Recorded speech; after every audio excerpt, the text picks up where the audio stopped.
I was thinking about, as I fell down the rabbit hole of your career, and as one of my mentors say, our careers are our personal journeys shared in public, right? Experienced in public. And Well said. yeah, thank you, Liz Matthews. And I see it as an art form, right? It's a work of art and experience. And there's all the data online about your career and listening to various interviews. And then I speak with some of your peers throughout this week, right? Do you know Marisa? Of course, everybody knows. Wow. But I believe, there's a concept of whisper brands are important, of what people say about you when you're not around, right? Very I do have much to so. tell you, you have a very strong whisper brand. Oh, And that touches me. I mean, it's it genuine. means a lot to me. It really is genuine. I'm like, Thank you. you can't fake that. It takes a lot of years and choices and decisions to get to that point. Emotional. Yeah, these are your peers. These are Wow. your peers who have been with you along the ride. And so I feel that's just really, it speaks volumes. So Thank you.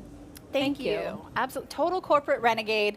Let's hop into the why not now question. Okay. Oh, can you tell me about a time when you had a big decision to make and you had to ask yourself the question, why not now? We'll reverse engineer how you went from idea to action. Okay, well, the first instinct I had was to answer a little bit more of a personal level, so I'll go with that and see if that Let's works for you, roll. which I love is it. when people think about my career, I mean, I've now at a point where I've made some pretty dramatic, surprising industry leaps, and even doing things like being at the early days of digital marketing, when no one knew what that was, but to go 2.0 from... or whatever. Yeah, New that's media. right. That was what it was. It was New called media. Web 2.0, which, and then we dropped that phrase, and now here we are at Web 3.0, 3.0. and everyone's like, oh, right, because we called that Web 2.0. So I was like, You're like, I I'm was on there. 4 or I was 5. there. I don't know where you It's so true. But for me, the why not now that feels most poignant to me was being at this moment of recognizing that I needed to take a new leap forward professionally, and the opportunity that really became that one was to become the Chief Marketing Officer of Taco Bell.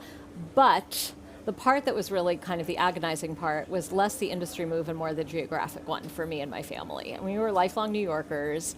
We were never going to leave. I felt like it was a big part of who we are, our identity. And so... And wasn't this a personal season as well, where you're really transitioning It with the was. loss? It was. I had just lost my mom, and I think the reflection was like as we broke down, my husband and me, and our daughters, who, and interesting because, I founded an organization called Executive Moms, and there's no playbook for stuff like this, but instinctively, our girls were brought into that agonizing process of considering it with the job you got early. And I thought maybe I was a terrible mother for burdening my younger daughter, especially with this, when it was just a possibility. It wasn't real yet. But in hindsight, I am really glad that I did that and that we did that, because it allowed them to be part of the processing. Not, that typical cliche of children, we have some news for you, we're moving. It wasn't like that. We all got a chance to grieve it, get excited about it, think it through. And it was really, and now, of course, I think, wow, we moved to gorgeous, sunny, Southern California. Which I've Block lived from in the It was before. incredible. But it was really, really scary for us. And it really kind of came down to why not? Like, why not do this? And we'll still be us. And I think that was, in many ways, the most seminal change that we've made as a family, because that in turn, we never thought we would move a second time. And I don't want to keep doing this necessarily, Right. but we've learned so much and grown so much as a family, and our world has gotten bigger as a result. So I think it has, I do think very much that that's the way I would answer that question before anything else. I love it. And it really, it's always work-life integration versus That's right. separation anyway, That's right. I It's really a believe that. group decision. That's right. As someone who moved around, I grew up in a trailer park in a trailer, and we were mobile, so we moved schools and states very often. You literally and I know moved around. exactly. Yeah. However, I credit Yeah. that to my curiosity for the world. Right. And kind of addiction to change, and Right. technology is Right. constantly changing, and that's been my world. And so your daughter just graduated from college, right? My And she's older now an one executive. did. How did this happen? I don't understand. But what a pioneer, progressive vision to start Executive Moms 20 years ago, right? So that is a thing now, but that was a supply and demand thing, right? That's You right. needed it. That's well put. There was no supply, and I realized my personal demand was reflective of a much greater demand. And I jokingly said it's the biggest niche. I mean, that sounds like an oxymoron, but why was no one talking to this incredible audience? You could argue it's still really absent in terms of thinking about the buying power, the clout, the influence that executive moms in my branding. And my definition for that, by the way, was any woman who defined herself as having a career versus a job. So there was no like carting you at the door. That's a great frame. But I found that a very simple way of delineating, because we weren't trying to just be corporate or anything. It was really for me, and I say we because it feels like a we, but it was a me. I knew what I wanted it to be, and it wasn't about creating a business. It was about creating a resource that was personal, and dubious to do that so soon after becoming a new mom myself and still having my corporate career. But those are the times you challenge yourself. Maybe that was another why not now. I was terrified to do it. I didn't feel entrepreneurial or brave that way, but I just wanted to solve this. And it's funny now to think about it. It was content curation and before anyone was talking about that, before social. I love that it came community. You created that community. That's right. And that's right.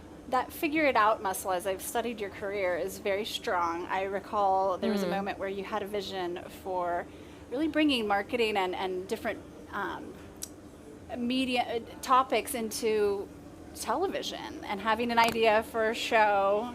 And someone said, well, yeah, actually, that's a good idea. Why don't you pitch the concept? And you're like, I don't know how to do that. And they said, figure it out. Yeah. And you did it. And it's that's right. I think that's a renegade muscle that we have. When I say the word renegade, who comes to mind for you? Not me. Really? Yeah. That's so I don't know. It interesting. feels so like action hero. Like, Really? I don't know. You I turned don't. Taco Bell into a lifestyle I don't think brand. of my persona as being a renegade. I think Okay. also because I am also a pleaser. Okay. So the idea of being a renegade, that word, and on some level actually scares me to be branded that Interesting. way, because I don't want to seem like I'm a contrarian or just trying to be different to be different.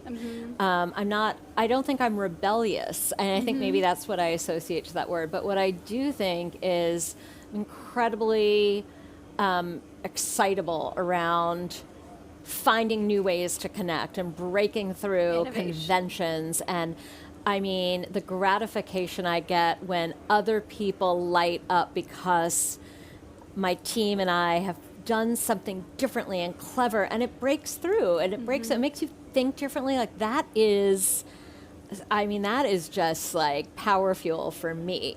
So for me, that is the driver, and wanting to win, and wanting to win collectively, wanting to win personally. So it's funny, I have almost a negative visceral reaction when you say it. I'm going to rebrand it for you. I think of internal swagger. Yeah, no, but isn't it how interesting how, I mean, you were talking just marketing. The connotation. And I think as women, we also carry a lot of additional baggage and worry about how we get branded. Not to be cliche, but the whole, and a woman's ambitious, it looks different than a man being ambitious, and I don't want to devolve into cliche, but I do feel like I have to think harder about even a word like renegade than maybe someone else would. Would not use. Yeah. So let's just talk real quick about branding of certain words. With some of your peers, we've talked a lot about, at Renegade Global, one of the things we do is really focus on that innovative growth mindset and how to bring that out among leaders, people leaders, and vulnerability unlocks a lot of that. But that word vulnerability in corporate America, that's in another big word, company, right? needs to be rebranded. I'm convinced. Right. I'll carry, fly that flag. And I was having a discussion with someone yesterday, and she said, well, think about psychological safety. So when you're going to experiment. Yes. Liz Matthews, once again, from yes. Dell. And I just said, that's such a better term, because we can start to look at ROI and bottom line when we think of innovation and experimentation and failing fast or learning fast. But vulnerability just isn't a word you want to throw out there, right? But it's needed. Well, first of all, and just to go back to Renegade for a second, when I hear it associated to your brand, I think it sounds incredibly badass and cool and exciting. So it's funny, you. once you personalize it to me, it just suddenly was like, but wait a minute, not too much of one. I mean, I don't want you to. And, is and that where funny? is that coming Where's from, that? right? And Right, like we but think about, because, and it's, I think the flip side of that is the vulnerability idea, Yeah. right? So it's very gendered. I don't know. I didn't is. expect to go here with you, but I think there is a reality that's very gendered, and vulnerability is a wonderful trait. But I really think the idea of psychological safety is the underlying reason. Yes. And I'll tell you something, because this is something I've spoken about, and I had a CEO in my previous life ask me why it was a portfolio company, 2 different brands, both using the same creative agency, one getting great results, one not. I'll leave out names to protect the not so innocent. Fair enough. They'd be And he appreciative. was genuine, and I thought almost naively asking why. And I said, well, are you giving them the safety to try? Are you actually, like, it's obviously 2 different, like, it's not then the agency maybe that's the problem. And I think leadership, the key to creativity is actually recognizing that you're asking people to walk a tightrope. And if they don't believe there's a net under you, They're I mean, not going to do it. You're not going to do it. I mean, you want to walk the tightrope, you want to give it a try, you want to be brave, but not. And I think this is actually a quite apt metaphor to carry through, not at the fear of total peril and death. Right. Worst So case think about that in a scenario. career, right? I'm willing to Okay. walk the tightrope. I'm not willing to die for it. But if there's a Exactly. safety net under me, I want to go out there. I love this so much. I also believe, so corporate, what does corporate even mean now, right? So 2.5 years ago, you started 2020, February 2020, you went from you started at It's Lowe's, correct, right? yes. Okay, so then little did you know 30 days the world was going to be upside down and you're inheriting How did I this not see that coming? huge team and responsibility, probably virtually. Just the idea of rebranding corporate and what that means, and how there's an opportunity right now, a massive opportunity, I believe, to kickstart with some different rules, renegade rules, right? And what do you feel leadership looks like today, and what do teams need? What does your team need from you today versus maybe February 2020? Well, I'll start by saying that once I started framing all of what was happening as a leadership challenge to myself, it helped me get a little bit more centered in how to approach it. Okay. Because I was so new to the company, to the industry, and of course to the role. I knew I was being brought in to create a transformation, which under the best of circumstances is, of course, very difficult culturally. Diversity. In all left and those right. respects. And I was still in California, and Lowe's is headquartered in Charlotte, North Carolina. And so, think about all the obstacles. You've got an executive team that's had time to bond, and then there's me. I'm not physically there. I don't have a history of relationships. And the same with the team working for me. So suddenly you have to try to operate as if there's pre-existing trust, even when it hasn't yet been built. And you have to, crash this digital divide. And no one was used to it yet. No one was really, no one was. We didn't know how long. We were doing Zoom, and it was all so strange. And so I would say my very simple but fundamental approach was to over-communicate then. Interesting. If you're listening to this, that's a pretty cool takeaway. It was situations.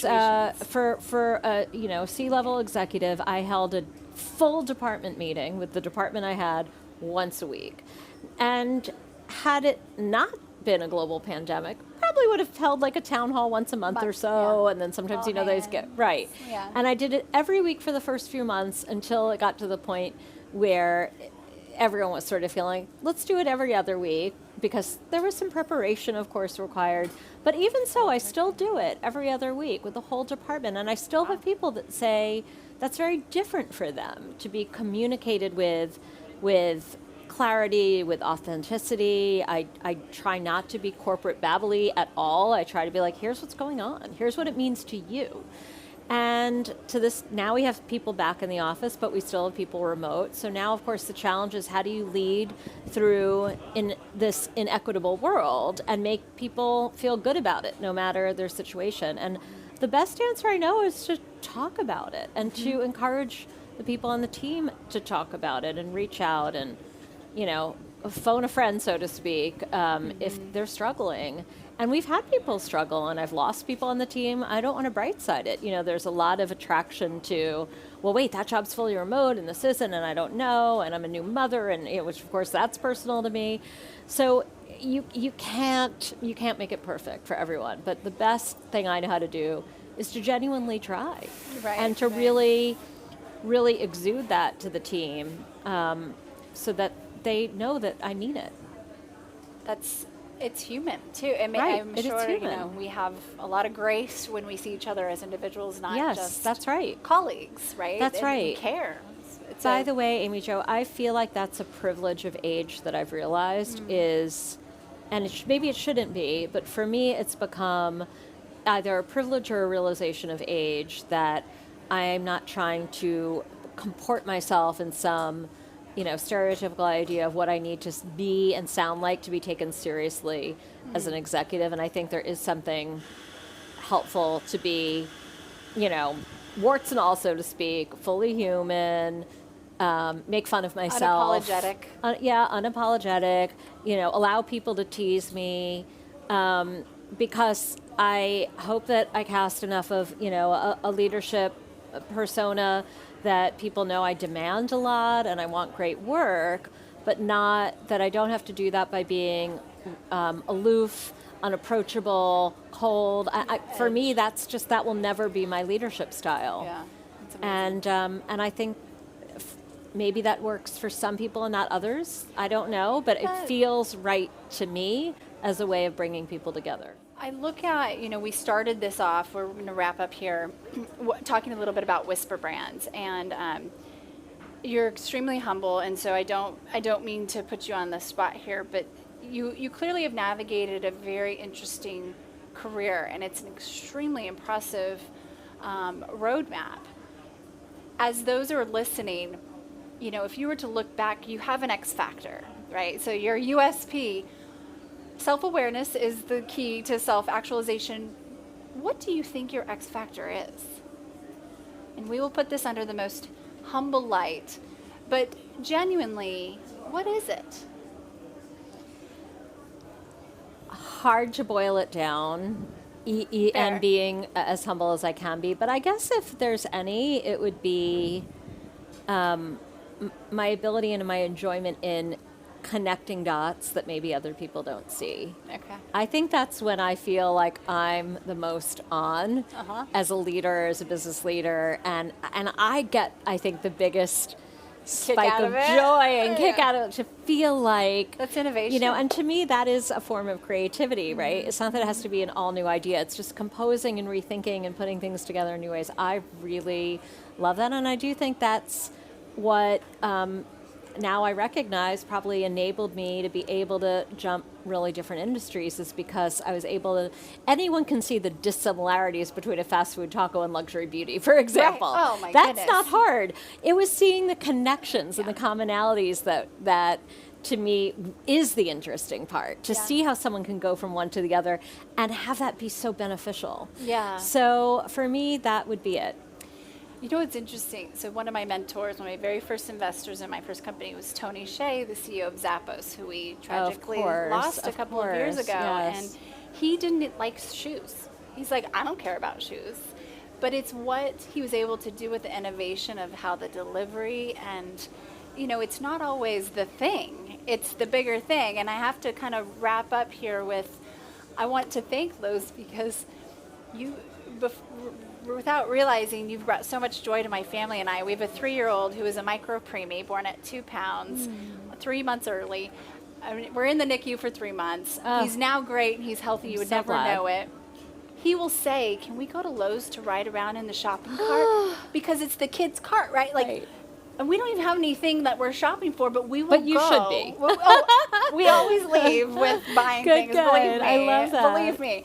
But we will go and he'll leapfrog the park. He's like, can we go to Lowe's? Just to ride in. And it's experience taking it was huge kid thing. Like, I have photos around the aisles and just seeing the open space and all the plants and whatever. So there's indirect ways to bring joy to your customers, and you do that. Tell me a little bit about Hometowns and this initiative with your Centennial, and also it's now spawned into a HGTV show, right? Can you share a little bit about that? I can, and I think you just brought up one of your mentors, Tony Shea, founder of Zappos, who I had the pleasure to meet once or twice. But Tony's, I think what we all recognize as his genius, and it was quite visionary at the time, now it feels like more expected, was an e-commerce shoe company. By the way, that was surprising at the time, but the idea that it was about delivering happiness, right? And that was, wait, what? I just got chills. And I think that got everyone really thinking a little differently before purpose became such a bandied about word in the marketing community. And when I got to Lowe's, it wasn't that I went on a hunt to find our purpose. It was just genuinely doing my discovery about what this company and this brand was about. And then, as we discussed, COVID hit so quickly. And how do you tell a story in a time of true crisis? And everyone was doing things quickly. It was funny. Like, we all did sort of have the same insight. So you have everyone making ads of thanking their employees and showing them in masks. And I was like, I mean, we could do that, but how do I root in something that's real to Lowe's? And what I started to see was so endemic is this culture in the stores and with our associates of genuinely helping communities in times of need. Yeah, and it essential. was incredible. Yeah. I mean, and this is a big part of what we do, whether it's in passive and more natural disaster driven, and that still is, especially with climate change. I mean, the number of times we have to really step in and help. So as a consumer, you might be shopping for your individual home. And of course, that's our primary commercial purpose. But we have this broader purpose that I just don't think we had known how to express, which is helping home in the more communal sense. And we all define home beyond our four walls. We do define home as the larger communities in which we live. And realizing that was something we should codify as what we're about. And that if our brand positioning was going to be about making homes better for all, why wouldn't that also be our purpose? And then along came our Centennial, and we thought, wow, it's our 100th birthday, what do we do? And instead of celebrating ourselves, thought, how do we give back? And thus this idea of let's help 100 hometowns in America. And then you start to realize it's bigger than itself. And what I want to say most of all is the stories. The stories are underneath it. And I realized that those stories needed to be told, and then that led to me telling my team I wanted a TV show. By the way. And they thought I was crazy. But again, connecting dots, and now we're the first company to do a show like this with HGTV. So, and now this is kind of our purpose, and we're committing to $100 million of this kind of work over the next 5 years at the grassroots and larger project level. So it's pretty magnificent. It's pretty magnificent. Community centers, parks, shelters, and America has been invited to nominate. So it's not even top down, but it's kind of driven from where the real needs are. And so that to me is how a company can use its platform for good in a very genuine way to what Lowe's has been about and is going to continue to be about. That's amazing. I think that's what a case study in taking something just a little bit further that makes it so much bigger, right? Yeah. Just go this much further, and that's going to 10x it. But you didn't have to go that much. It's okay. Let's wrap this up. Yes. So let me take you back, Marisa, to Saatchi & Saatchi. You're starting off your career. There's this place called Cannes, and no one knew how to probably pronounce it. Is it Cannes? Is it Cannes? Is it, what is it? In the south of France, and this is where the Super Bowl of advertising and marketing take place, and you hear about it. Fast forward, here you are. But if you could go back to her and say one thing to her, what would you say? Have a little patience and belief in the journey, and that it's wrong to expect that the path is going to be a straight line, much as we want it to be, much as I wanted it to be. But that the real trick in life is actually to make the meaning out of the unexpected twists and turns. Because if you make it meaningful, then the things that feel like mistakes, failures, disasters, start to, I mean, even if you wouldn't still choose them if you had a chance to do them over again, they start to feel like they all contribute in some way to getting you where you are meant to be, and part of your story and part of your humanity. And so that is very much now what I can look in the rearview mirror and tell my younger self is, you will actually get to do those things that you want to do. It just may not look and take the path that you think. Yeah. Progress Much is like not you. linear. Yeah, exactly. Right. I love it. Right. Thank you for your time. Thank this you has for been yours. just like a hug to the soul and also a highlight of my career. Thank you. So thank you. Thank you. Thank you so Seriously. much. Thank you.